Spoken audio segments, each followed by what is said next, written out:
मैं भारत को भारतीयता की मान्यता के आधार पर फिर से खड़ा करना चाहता हूं, उस काम में लगा हूं। हमारे देश में अब मुझे ये समझ में आने लगा है कि किसी भी भारतीय नागरिक को चिकित्सा सुविधा की जरूरत नहीं है, चिकित्सकीय ज्ञान की जरूरत है। हेल्थ फैसिलिटीज नहीं चाहिए, नॉलेज चाहिए। नॉलेज की बहुत कमी, और इतनी कमी है कि पढ़े लिखे लोग उससे ज्यादा पीड़ित हैं। छोटी छोटी बातें नहीं जानते। पानी को उबाल के पीना, ये इतनी छोटी सी बात है, लेकिन आज के समय की बीमारियों में सबसे इफेक्टिव है, खासकर 3 महीने की ये जो। तो आप उनको बता दो भैया पानी उबाल के पियो, उबाल के पानी पीने से क्या होता है वो समझा दो उनको, 10 मिनट में समझ में आ जाए। फिर उनसे कहो कि खाना खाते हो तो कुछ ये खाओ ये मत खाओ, क्योंकि दिनचर्या ऋतुचर्या जो आयुर्वेद की है ना, वो जरूर सीख लो।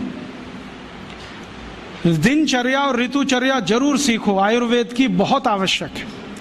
और आपको मैं एक किताब का नाम बोल के जाता हूं, इसको पढ़ो। भगवत गीता जैसे पढ़ी जाती है, रामचरितमानस जैसे पढ़ी जाती है, उस किताब का नाम है अष्टांग हृदय। इसका एक दूसरा नाम भी है अष्टांग संग्रह, पुराना नाम अष्टांग हृदय।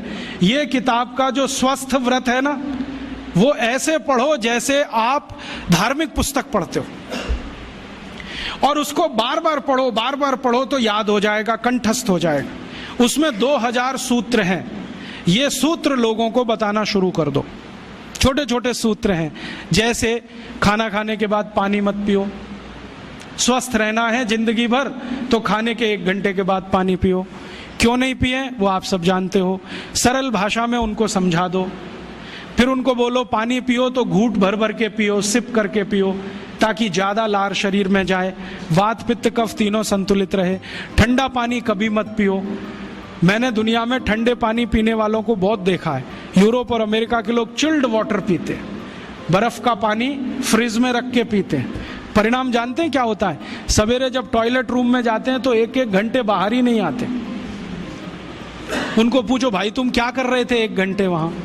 तो कहते हैं न्यूज़पेपर पढ़ रहे थे, मैगजीन पढ़ रहे थे। क्यों पढ़ रहे थे? स्टूल पास नहीं होता। क्यों नहीं होता? कॉन्स्टिपेशन है, जोर लगाना पड़ता है, फिर भी नहीं होता। गाना भी गाते हैं मेरे सपनों की रानी कभी आएगी, फिर भी नहीं आती। और अंतिम दुष्परिणाम पता है क्या होता है? उनको पेट साफ तो होता नहीं, तो सांस में से भयंकर बदबू आती है। किसी अमेरिकन यूरोपियन के नजदीक बैठ जाओ, अगर वो लिस्ट्रीन स्प्रे करके नहीं आया तो 1 मिनट नहीं बैठ सकते। हर समय उनको माउथ फ्रेशनर स्प्रे करना पड़ता है, क्योंकि अंतड़ियां साफ नहीं है, कब्जियत है, मल भरा हुआ है, उसमें कचरा जमा है। फिर उनके पसीने में से भी बदबू आती है। क्यों? कब्जियत बहुत है।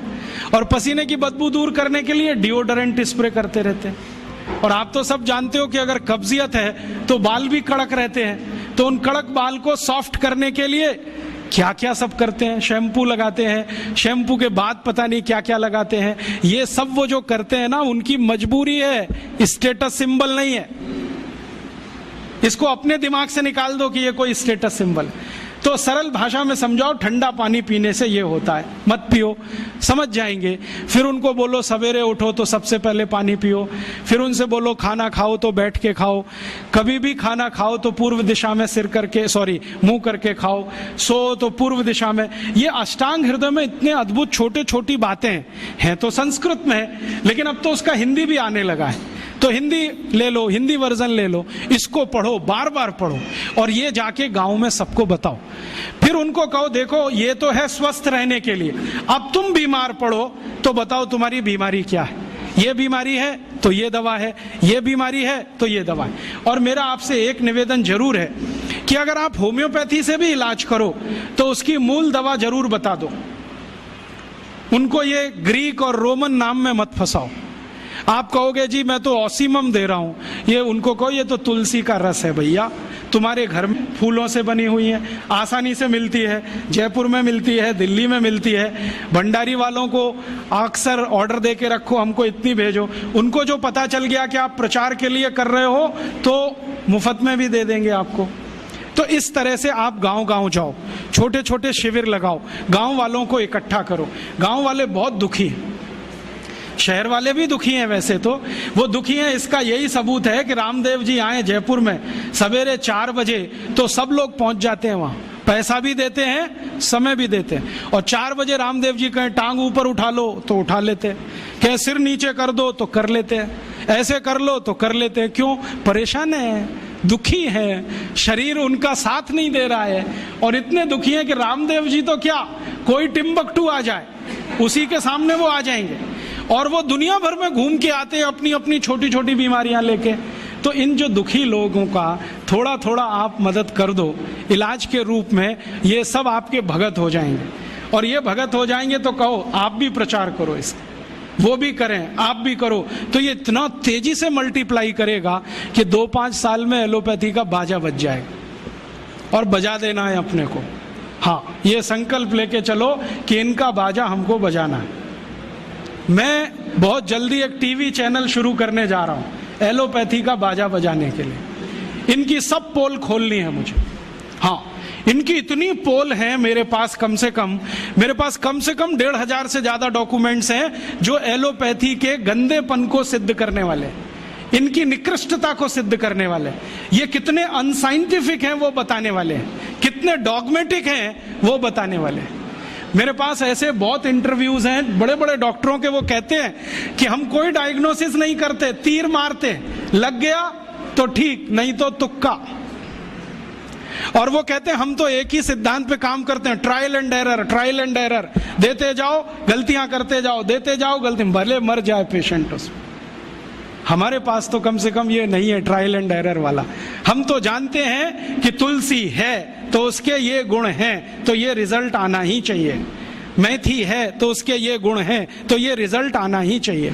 हमको सब मालूम है, फिक्स है, यहाँ वेरिएशन नहीं है। मेथी के जो रिजल्ट चरक ऋषि को मिले वो आज भी मिलते हैं, इसमें इतना सातत्य है, वेरिएशन कहीं भी नहीं है। तो जो विज्ञान में सातत्य होता है, सत्य ज्ञान वही होता है। तो हमारे पास जो सत्य ज्ञान है इसको लेकर आगे बढ़ें और इसके अपने जीवन में भी और दूसरों के जीवन में प्रयोग करने के लिए प्रेरित करें। छोटी छोटी कुछ बातें आप भी अपने जीवन में करो। ये एलोपैथी में से निकले हुए जो भी बाई प्रोडक्ट्स हैं ना, इनको जीवन में इस्तेमाल मत करो। जैसे टूथपेस्ट, ये तो भारत का नहीं है ना, ये तो एलोपैथी का है। और यूरोप वाले टूथपेस्ट इसलिए घिसते हैं कि मसूड़े बहुत उनके हार्ड है, कड़क है, क्योंकि बर्फ के नजदीक रहते हैं। मसूड़े कड़क हैं तो ब्रश जो है ना प्लास्टिक का भी चलेगा, उसको घिसें तो ज्यादा तकलीफ नहीं आएगी। और दूसरा, उनके पास दांत साफ करने के लिए कुछ है ही नहीं, करें क्या? वो बेचारे परेशान है, नीम का दातुन मिले, यूरोप में नीम होता ही नहीं है। वो परेशान है बबूल का दातुन मिले, बबूल होता ही नहीं है। वो परेशान है दंतमंजन मिले, दंतमंजन होने के लिए 18 जड़ी बूटी लगती हैं, वो होती ही नहीं है। तो ले दे के उनके पास एक ही चीज है, वो है सोडियम लॉरेल सल्फेट, माने डिटर्जेंट पाउडर, माने शैम्पू। उसी को घिसते हैं दांत में, बनाते हैं झाग और थूकते हैं वॉश बेसिन। दोस्तों, सबसे पहले तो चैनल सब्सक्राइब करें, फिर लाइक, कमेंट और शेयर करें।